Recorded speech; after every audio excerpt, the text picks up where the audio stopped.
Yun na boss, good day po. Boss, ito na po yung unit nyo. Tomorrow morning po, pwede na po natin i-book sa Lalamove.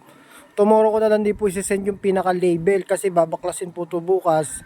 Isi-send ko na lang po sa inyo yung mga label ng video, paano siya bubuuin para pagdating po dyan hindi kayo mahirapan.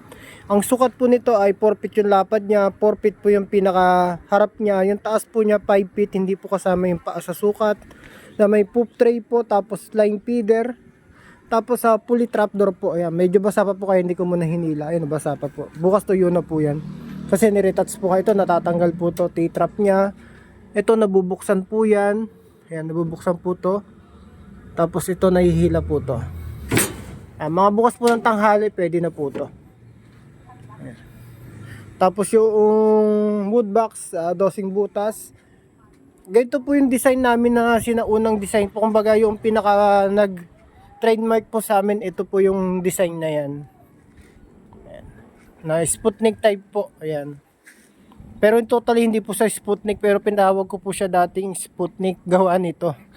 Ayan, parang may mga kutsi-kutsilyo na yan.